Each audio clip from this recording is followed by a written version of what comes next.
Biasanya kalau Akang turun ke dapil, apa yang Akang janjikan? Misalnya amanah itu Allah takdirkan ke Akang, biasanya apa yang Akang sampaikan ke konstituen? Ya, karena saya basicnya pengusaha. Kalau pengusaha ini kan yang dipegang ininya. Iya. Kalau ininya nggak bisa dipegang, jangan harap jadi pengusaha. Jadi penipu kan? Iya benar. Nah, terus saya tahu kan kebiasaan orang politik seperti apa. Makanya saya hanya punya tujuan ingin hidup lebih bermanfaat. Karena sebenarnya bagi saya, dimanapun saya ingin hidup bermanfaat. Cuman nanti saya akan menjadi prioritas saya akan membantu di bidang kesehatan dan pendidikan untuk masyarakat miskin. Kita merubah gaya ormas yang biasanya tangan di bawah, harus tangan di atas. Wah, ini keren. Gitu kan? Jadi supaya kita bermanfaat untuk dirinya, keluarganya, selebihnya nanti untuk masyarakat. Akang berkomitmen soal itu kan akan menjadi wakil publik untuk bersuara? Insya Allah, karena ini berangkat dari panggilan, saya akan suarakan. Karena saya tahu persis, ya, saya pernah bermitra dengan anggota dewan, dengan pemerintah saya tahu.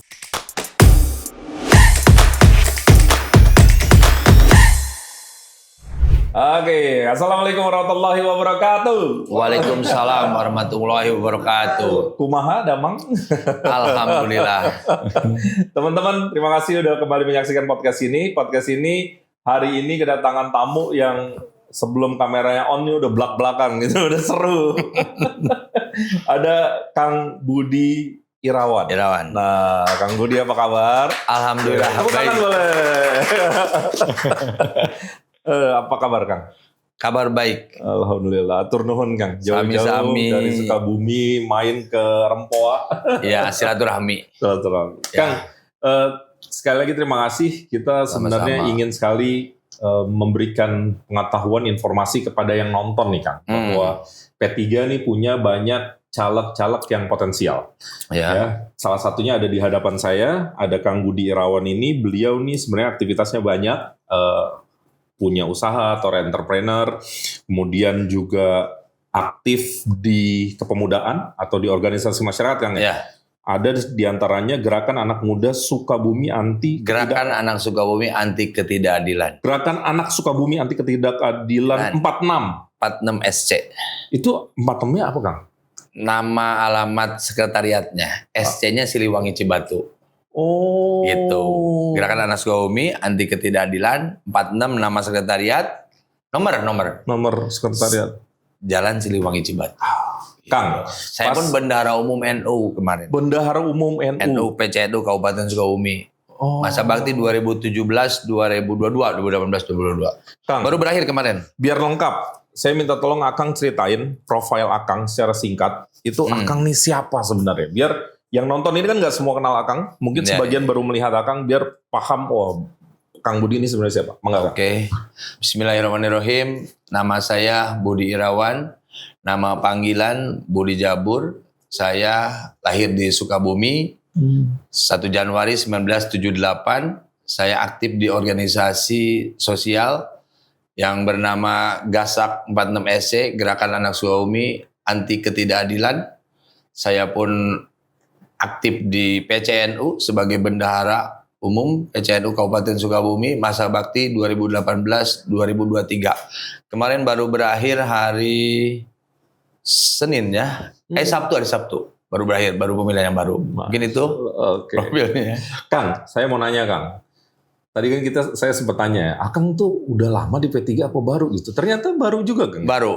Baru dari bulan Maret ya Kang? Sekitar Maret lah. Maret. Kenapa terjun politik Kang? Jadi gini, saya ini kan basicnya pengusaha. Ya, saya itu yang utamanya di bidang kontraktor usaha saya. Jadi bersinggungan dengan orang-orang politik atau pemerintah daerah. Cuman saya nggak pernah ikutan di partai politik. Saya ada di semua partai. Saya bermitra dengan semua partai, dengan pemerintah daerah. Terus saya pun ada bisnis di travel umroh. Saya ada di tambang. Saya pun ada di sayuran hijau. Gitu kan. Saya pun nggak tahu kenapa saya harus ada di partai. Jiwa saya kan jiwa yang penganut kebebasan. Namanya pengusaha kan orangnya bebas gitu kan. Dan seorang pengusaha itu kan leader ya. Dia memimpin perusahaannya terhadap karyawannya seperti itu mungkin kan. Dan sampai ke dunia politik saya pun bingung. Ya, bingung, mungkin ini udah takdir Allah yang hard memanggil saya harus terjun ke dunia politik.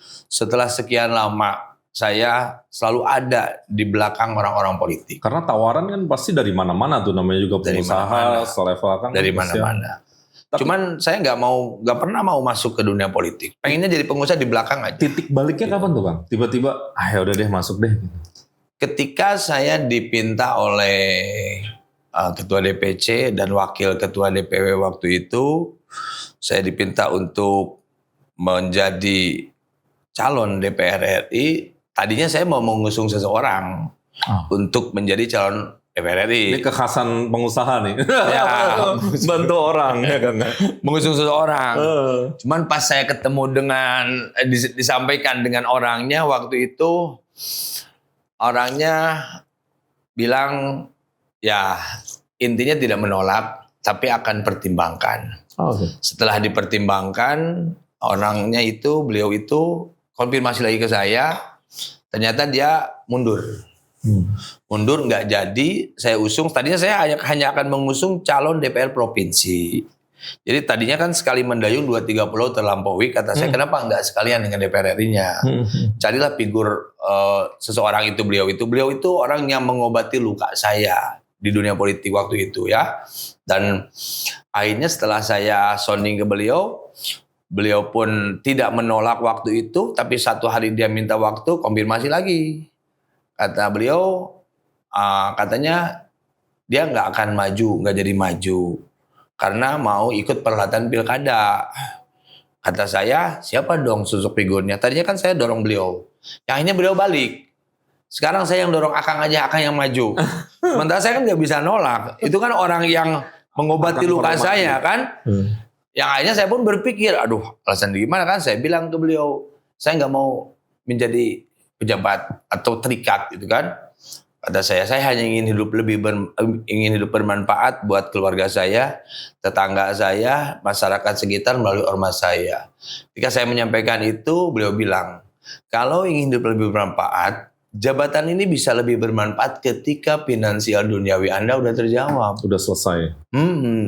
Dan Anda berdosa kalau Allah kasih kemampuan untuk mengurus orang banyak, Anda menghindar. Terus dinikmatin sendiri lagi. Ya, di situ kan saya berpikir, waduh. Kayak kena tuh ke batin ya. Ini yang minta orang yang ngobatin luka. Yang akhirnya kata saya minta waktu untuk berpikir. Nah, setelah itu saya panggil ketua DPC-nya, bla bla bla. Saya sampaikan ada wakil ketua DPC waktu itu. Terus saya tanya apa visi misi P3 untuk kedepannya setelah terpuruk di posisi seperti ini kan. Nah waktu itu orang yang akan mencalonkan diantaranya katanya udah ngisi kan, dari DPP 3 dari kabupaten ada 3, sebenarnya udah ngisi 6 kan. Akang tuh nomor urut 1. Nomor urut 1. Terus waktu itu saya bilang tujuan Akang ke wakil ketua DPW ya untuk maju di DPR apa, katanya. Saya hanya ingin partai ini tetap ada, aspirasi umat Islam tersampaikan. Kata saya kalau tujuan Akang begitu, bismillah, kata saya. Dengan izin Allah, saya akan maju di P3. Kan? Tapi dengan 3 syarat waktu itu. Syaratnya, ya mungkin tahu ya. Nggak tahu saya kan, saya pengen pengakuan ketua umum, jadikan saya pengurus pusat, kasih saya ranking 1. Oke. Untuk menjawab kepercayaan itu supaya maksimal. Alhamdulillah izin Allah saya diterima DPP dan Allah permudah. Itu. Nah, makanya saya meyakini ini panggilan. Ya, berangkat dari ya dorongan orang, mungkin syariatnya, tapi panggilan Allah. Allah mudahkan, lancarkan semuanya. Makanya di situ bismillah dengan kalimat ingin hidup lebih bermanfaat. Masya Allah. Keren sih Kang. Ya. Kok saya ngerasa Akang itu cocok dengan platformnya P3. Platform P3 kan 6 prinsip perjuangan kan. Nomor satunya ibadah. Nah itu. Ya kan, amar ma'ruf nahi mungkar, persamaan, kebersamaan dan seterusnya sampai istiqomah sampai musyawarah. Jadi betul. Saya setuju juga kalau Akang bilang panggilan, karena di saat misalnya politisi lain tuh mengejar nomor, Akang kayaknya kayak ada dimudahkan ya. Kayak sangat dimudahkan. Kita kan nggak daftar ke partai begini ini, enggak. Saya dipanggil, makanya saya percaya, saya yakin bahwa ini saya menolak disebut calon. Saya dewan aja, anggota dewan aja. Ini hanya Allah proses aja. Proses perjalanannya sesungguhnya saya udah nunggu dilantik. Gitu aja. Saya entah kenapa Kang ya, di podcast ini, saya banyak ketemu orang kayak Akang. Yang tiba-tiba masuk tentu ada alasan rasionalitas ya. Iya. Tapi banyak juga alasannya spiritualitas. Ya sebut aja Gilang Dirga, segala macam tuh. Banyak nama yang terpanggilannya itu kayak ya ada dimensi spiritualnya gitu. Betul. Oke, menarik. Ya. Mungkin kan kenapa enggak dari kemarin kalau saya berpartai. Betul. Cuman kan sekarang mungkin pas waktunya. Emang orang tua saya dari dulu simpatisan hijau.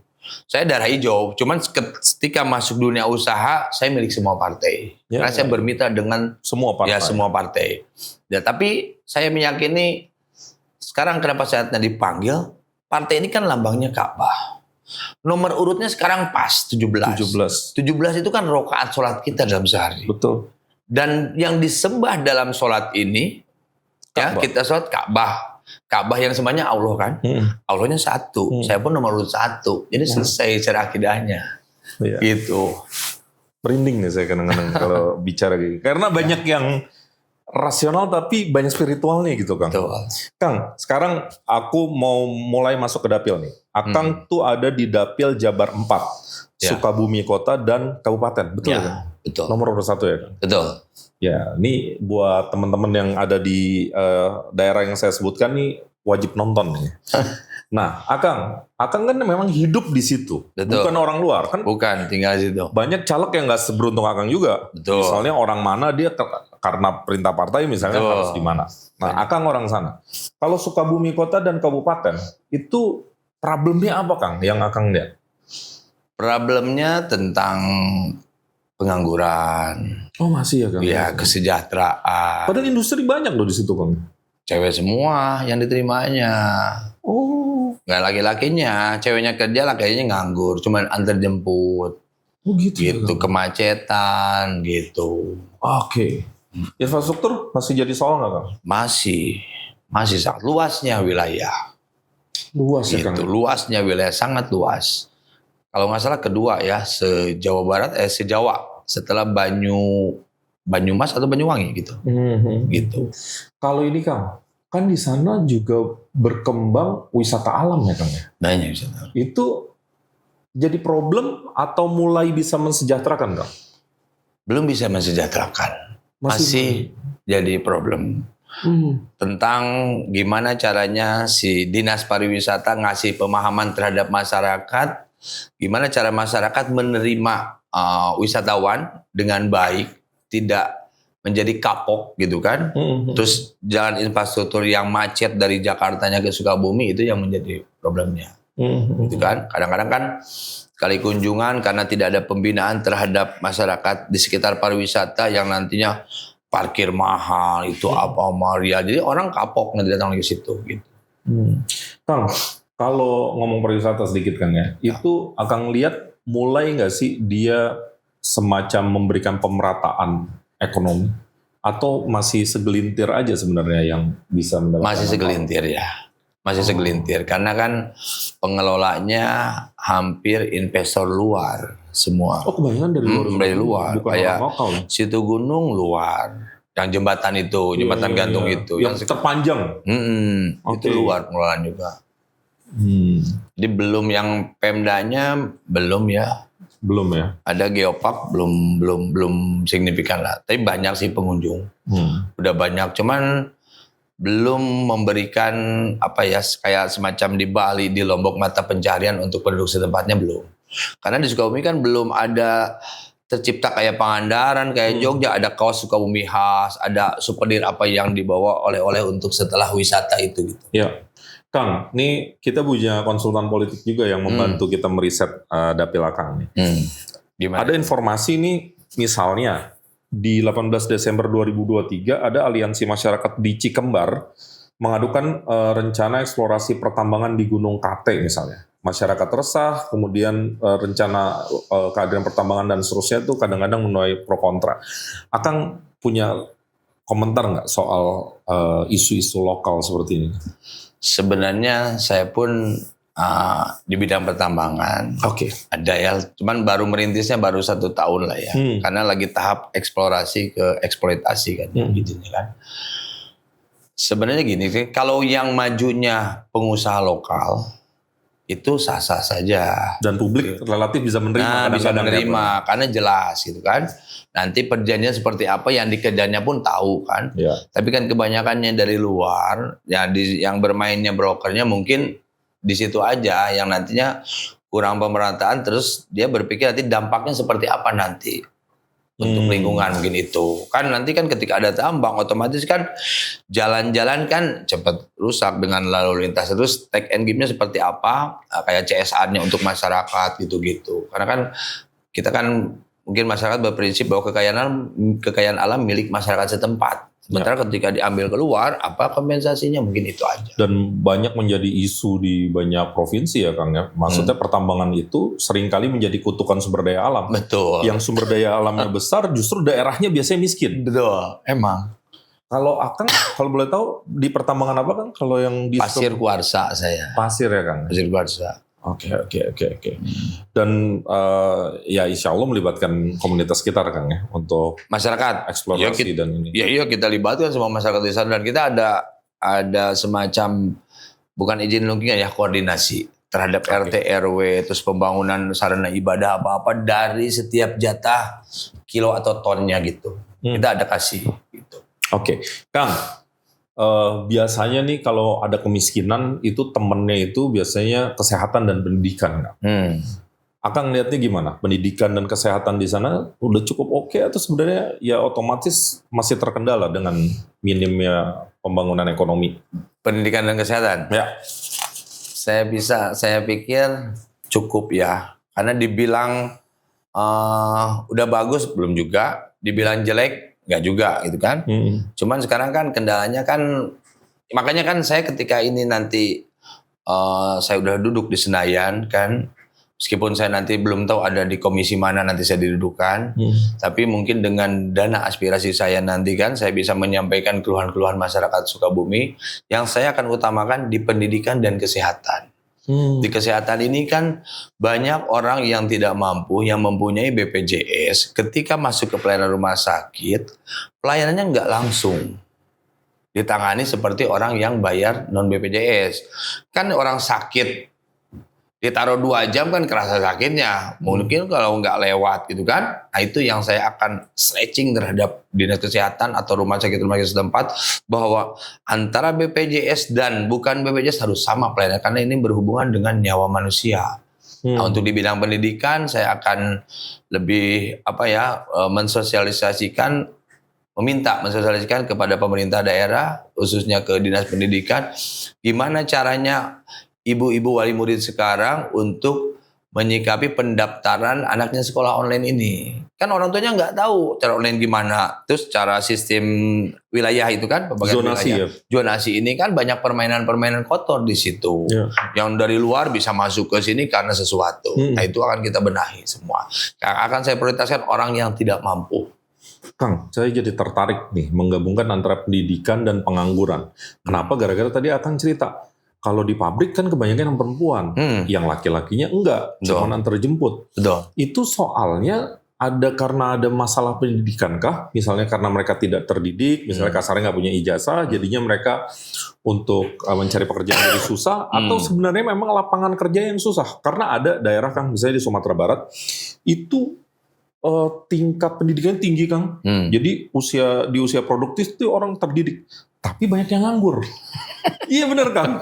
Jadi lapangan kerjanya nggak ada untuk orang yang terdidik. Nah kalau di Sukabumi gimana Kang? Kalau di Sukabumi gini kan, karena mungkin kebutuhannya wanita bukan berdasarkan ijazah, berdasarkan keterampilan dan ketekunan. Ya. Sana kan pabrik-pabrik kan kayak garmen wanita kan. Nah sementara kan pendidikan sebenarnya kalau saya kan nggak berpengaruh terhadap masalah ketenaga kerjaan. Kan sebenarnya kan banyak orang-orang sukses yang lahir tidak berdasarkan akademisi, tapi berdasarkan pengalaman dan keinginan. Kadang-kadang orang yang berpendidikan, dia kan suka berpikirnya uang dulu, nggak kerja dulu. Karena dia punya gelar S1, S2, jadi dia nanya gajinya berapa, itunya berapa. Sementara orang yang tidak berpendidikan, berapapun kita kerja aja dulu. nanti uang ngikutin. Gitu bedanya. Kang, saya kepengen tanya ini Kang. Kan Akang entrepreneur ya, pengusaha. Dulu tuh titik baliknya akhirnya Akang milih, jadi pengusaha aja, nggak usah jadi pegawai. Itu gimana Kang? Mengalir aja, karena kan orang tua saya pengusaha. Oh gitu. Cuman pengusaha logam.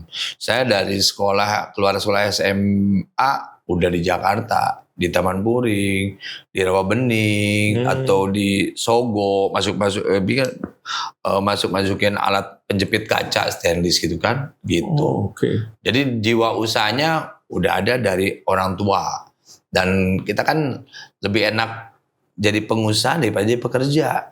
Setinggi apapun pendidikan saya, kalau jadi pekerja ya udah aja. Pendapatannya ketaker. Ya itu ketaker lah gitu kan. Dan kita pesuruh orang. Iya. Tapi kalau jadi pengusaha kita ciptakan, ya orang yang berpendidikan pun bisa kita bayar. Ya gajinya berapa gitu kan, itu aja. Kang, berarti sebenarnya di Sukabumi dan Sukabumi kabupaten dan kota itu sebenarnya lebih ideal entrepreneurship kan ya? Ya, kewirausahaan tuh lebih ideal. Betul, lebih ideal di sana itu. Kalau Kang lihat sebenarnya peluang usaha tuh banyak di mana Kang? Kalau ngelihat Sukabumi dan kabupaten? Sebenarnya kalau peluangnya banyak sih ya, ada sektor logam di sana, industri juga, terus ada perkebunannya. Perkebunan ada ya? Ada perkebunannya kan, sayuran, ada di situ kan. Terus pun ada di pariwisata pun sebenarnya kan kalau kita hanya ada kerjasama dengan pemerintah kan bisa bikin kaos Sukabumi gitu kan, kayak Pangandaran, kayak di Jogja. Nanti orang berkesan ketika datang ke Sukabumi berwisata beli kaos dipakai sama orang Jakarta, nanti tangganya melihat ini kaos mana, kaos Sukabumi, oh pantainya ini gitu. Kayak orang di Pangandaran pulang seperti apa sih oleh-olehnya? Banyak sebenarnya kan, ditambang komplit Sukabumi itu kan, dari mulai pertambangan ada, dari mulai perkebunan sayuran ada semua, logam ada, misalnya ada banyak sih sebenarnya mah. Cuman tadi itu mungkin kan pertanian pun ya karena mungkin kurangnya sentuhan dari pemerintah daerah mungkin kan untuk mengarahkan kepada orang-orang yang pengangguran yang harus dibina mungkin seperti itu, atau karena banyaknya penduduk anggaran terbatas gitu. Saya pun belum tahu itu harus bupati yang menjawabnya gitu. Jadi semoga nih kehadiran Akang ini menginfluence atau mempengaruhi bahwa anak muda itu ya nggak melulu harus jadi pegawai kan. Iya dong. Anak juga jadi pengusaha. Iya, menciptakan. Iya, walaupun cuma dagang bakso. Iya, tapi bos bakso kan lumayan. Bos bakso, dia jangan bisa narik tenaga kerja baru. Gitu. Oke, menarik. Kang, saya mau minum Kang. Ya. Ini kita santai aja Kang. Iya. Nah, kalau santai kan harus sambil ngerokok cuma ini Kang. Sebenarnya boleh. Saya bukan punya saya nih Kang. Kalau punya saya kita boleh nih Kang. Oke. Kang, soal Akang kan udah turun ke dapil, Akang terlihat sekali sudah memahami karena hidup di sana, berusaha di sana, besar di sana. Biasanya kalau Akang turun ke dapil, apa yang Akang janjikan? Misalnya amanah itu Allah takdirkan ke Akang, biasanya apa yang Akang sampaikan ke konstituen? Ya. Saya kalau ke dapil, karena saya basicnya pengusaha. Kalau pengusaha ini kan yang dipegang ininya. Iya. Kalau ininya nggak bisa dipegang, jangan harap jadi pengusaha. Jadi penipu kan? Iya benar. Nah, terus saya tahu kan kebiasaan orang politik seperti apa. Makanya saya hanya punya tujuan ingin hidup lebih bermanfaat.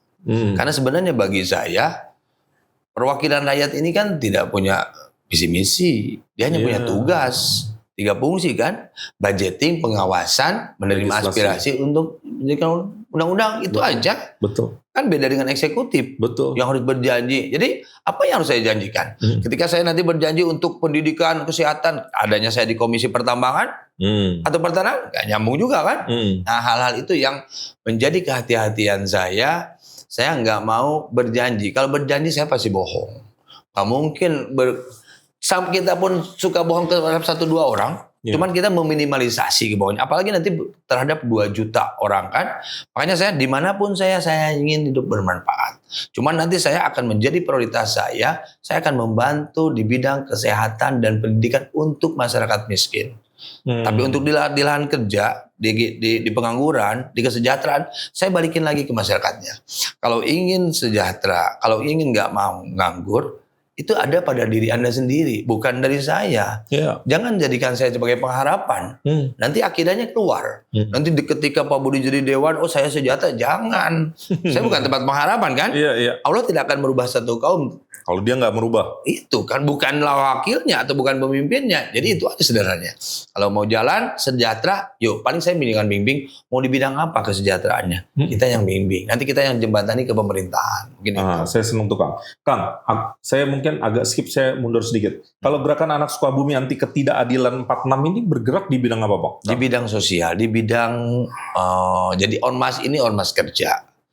Kita merubah gaya ormas yang biasanya tangan di bawah harus tangan di atas. Wah, ini keren. Gitu kan? Jadi supaya kita bermanfaat untuk dirinya, keluarganya, selebihnya nanti untuk masyarakat.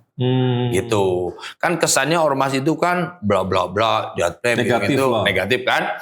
Saya ciptakan ormas ini untuk kebermanfaatan, untuk kerja. Yang tadinya nganggur ngejatpem, nah sekarang kita rubah menjadi kerja. Karena kan tangan di atas posisinya lebih mulia daripada tangan di bawah. Itu aja. Kenapa saya nanya balik Kang? Karena saya gini Kang.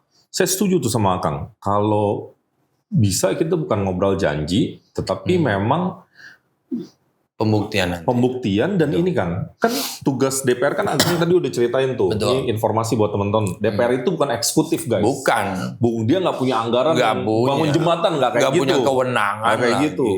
Tapi DPR itu punya kemampuan Budgeting. untuk bersuara. Betul. Budgetnya budgeting. bersuara. Ya. Bahkan bersuaranya dijamin undang-undang. Betul. Dia akan aman gitu. Sekritis apapun Betul. itu dilindungi, Ya. punya imunitas Betul. gitu. Ya, betul. Imunitas dan impunitas. Nah, ini yang saya senang sebenarnya Akang masuk karena kita suka mendengar Kang, ya mungkin otokritik buat teman-teman yang ada di DPR. Seringkali sekarang DPR tuh kayak kehilangan suaranya gitu ya. Publik tidak merasa terwakili. Apa indikatornya? Indikatornya banyak parlemen jalanan. Betul.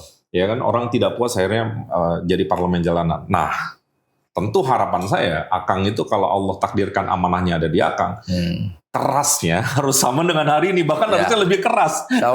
Karena Akang punya imunitas gitu. Kritik apapun asal membangun itu nggak dilindungi undang-undang. Akang berkomitmen soal itu kan akan menjadi wakil publik untuk bersuara. Insya Allah, karena ini berangkat dari panggilan, saya akan suarakan. Karena saya tahu persis, ya. Saya pernah bermitra dengan anggota dewan, dengan pemerintah saya tahu. Kan sesungguhnya kan di pemerintahan ini kan ada birokrat. Birokrat itu kan jelas pegawai negeri sipil. Birokrat punya atasan, eksekutif. Bupati, wali kota, gubernur, presiden. Eksekutif punya bos, saya nantinya kan. Wakil rakyat kan. Wakil rakyat punya bos, rakyat sendiri. Setuju itu Kang. Gitu kan? Itu kan aturan mainnya kan. Jadi kadang-kadang kan di daerah saya disebut pemimpin. Saya bukan pemimpin, saya hanya wakil. Saya hanya menerima aspirasi. Misalnya kan pengen ini jalan jembatan kita budgetkan. Kan sebenarnya kan dewan ini kan mudah. Dewan itu orang yang pandai nge-manage. Karena kan yang tadi nge-manage uang pajak. Uang pajak di-manage sesuai dengan aspirasi masyarakat, pengen jalan, pengen kesehatan, pengen pendidikan. Misalnya uangnya ada 10.000. Ada permintaan 5 lokasi, kita manage. Jangan sampai dibayarkan ke satu bidang, yang lainnya nggak kebagian. Itu aja. Memastikan prioritasnya benar. Nah gitu yang mana. Terus saya awasi nanti ketika udah saya kasih uang eksekutifnya melalui birokratnya, bener nggak ini dipakai. Konstituen kita yang pengen jalannya dibangun, pendidikannya ini, kesehatan ini, prioritaskan ya untuk yang tidak mampu. Jangan butuhnya apa dikasihnya apa. Iya dong. Makanya kan hanya orang yang paham manajemen aja untuk dewan ini kan nggak kita kan betul tugas kita ini kan menyuarakannya hanya terhadap eksekutif dan birokrat itu. Apabila ada yang nakal tidak menjalankan sesuai dengan anggaran yang dia pinta, baru kita awasi nanti kan terhadap yudikatif, terhadap yang lain nanti gitu. Oke, Kang, di sini kita punya saran dari konsultan. Mungkin sebagiannya tentu sudah Akang jalani, tapi saya bacakan saya sedikit semata-mata untuk masukan aja, Kang. Kalau ada yang cocok, alhamdulillah. Kalau enggak juga nggak apa-apa. Semata-mata masukan. Ini teman-teman bilang di tengah himpitan petahana dan rasio perbandingan kursi dan jumlah caleg yang berkontestasi, yakni ada 104 caleg di Dapil Abang, Akang berbanding 6 kursi DPR RI diperebutkan diperbolehkan tentu akan menjadi pertarungan yang sengit. Kemudian selain memanfaatkan basis suara dengan aktif berkegiatan di Gasak 46, sebenarnya itu modal sosial bagi Akang. Kemudian diharapkan juga mengadopsi ada 17 program dari P3. Betul. Mungkin itu bisa dieksplorasi. Di antaranya adalah memberikan kesejahteraan pada yatim, fakir miskin, duafa yang sudah pernah dilakukan. Kemudian di Sukabumi ada keberadaan radio yang ternyata platform yang masih eksis selain televisi dan media sosial, radio ternyata juga masih ada. Betul. Yang mendengar, dan ini bukan tidak mungkin untuk dimanfaatkan radio-radio yang sifatnya lokal. Itu saran-saran dari teman-teman. Oke. Gitu. Kang, sekarang saya mau pertanyaan yang gampang-gampang dan cepat-cepat aja, Kang. Ya, harusnya jangan ngasih saran, solusi juga. Oh iya. Takutnya kan nanti nggak pas. Iya. Akang, pilih kerjasama atau kompetisi? Saya kerjasama. Wah, ini tuh pengusaha. Saya kerjasama, nggak mau kompetisi. Kerjasama lah. Itu tren pengusaha masa kini kan. Kalau dulu kan kayak kompetisi ya. Kalau sekarang tuh nanti banting harga, nggak sehat nantinya. Kalau kompetisi kan nanti saling jatuhkan. Nggak etis lah, nanti nggak mau. Kita pakai kerjasama cara Nabila. Kita musyawarah, seperti apa gitu kan. Jalan bersama gitu. Kalau kompetisi nanti kan ada yang sakit. Ada yang terluka gitu kan. Oke. Berpikir kritis atau kreatif? Kreatif. Wah, makanya pengusaha dia. Bukan politisi. Kalau politisi kreatif dong. Pengetahuan atau keterampilan, Kang? Pengetahuan ya. Pengetahuan, Kang? Ya. Oke. Keterampilan nanti ngikutin, bisa lewat orang. Yang penting kita tahu. Kan nggak semua pemborong terampil dalam melester nantinya kan, dalam kerja. Tapi dia minum punya pengetahuan bisa mengarahkan orang yang terampil. Gitu kan? Kalau kita punya pengetahuan. Paham. Mengalahkan orang yang terampil. Kalau punya keterampilan, nggak punya pengetahuan, gimana caranya?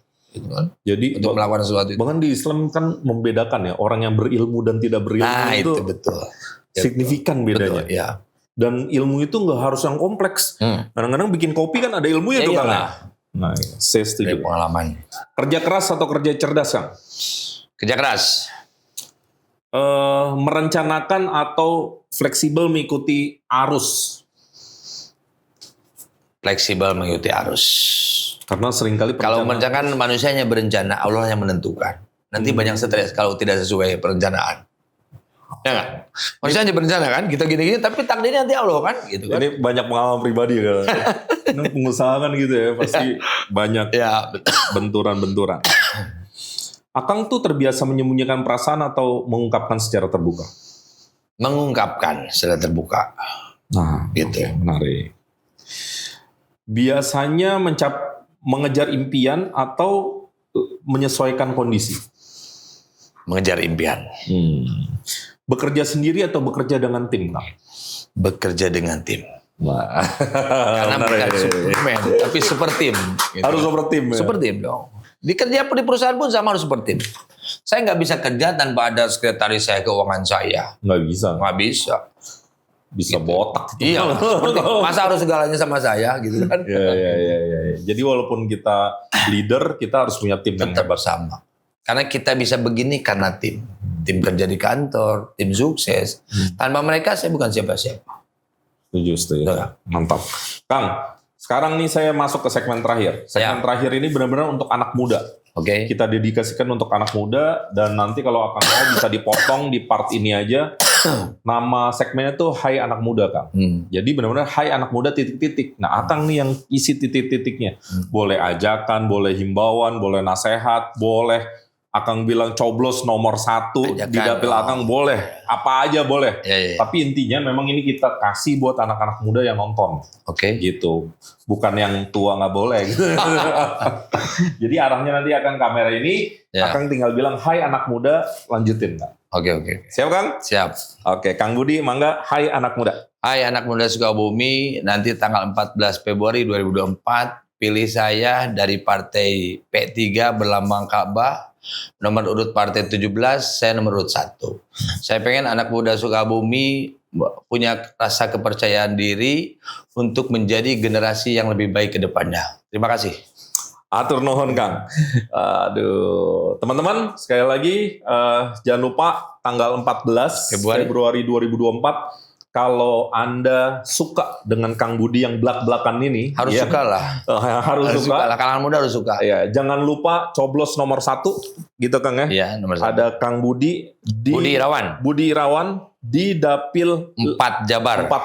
Kota Kabupaten Sukabumi. Ya, jangan lupa coblos 14 Februari nomor urut 1 Budi Irawan. Ya. Akang ngatur nuhun udah jauh-jauh ke sini. Terima kasih banyak. Mudah-mudahan sehat, mudah-mudahan amin ya rabbal alamin. Allah kasih bantuan dengan cara yang tidak diduga-duga. Betul. Dan mudah-mudahan apabila nanti seperti prosesnya dari awal saya diperlancar terus. Dan saya yakin itu. Saya doakan kalau Akang jadi anggota dewan yang amanah, amin. Yang bisa memberikan manfaat sesuai niat awalnya. Betul. Semoga itu bisa terjadi. Dukung terus Akang Budi Irawan. Karena kesuksesan saya ketika saya bisa berempat untuk orang lain. Nah, itu aja. Ya. Itu KPI tertinggi. Nah, kalau bahasa pengusaha gitu tuh, target tertinggi adalah bermanfaat buat orang lain. Oke. Terima kasih sekali lagi. Sampai jumpa teman-teman. Assalamualaikum warahmatullahi wabarakatuh.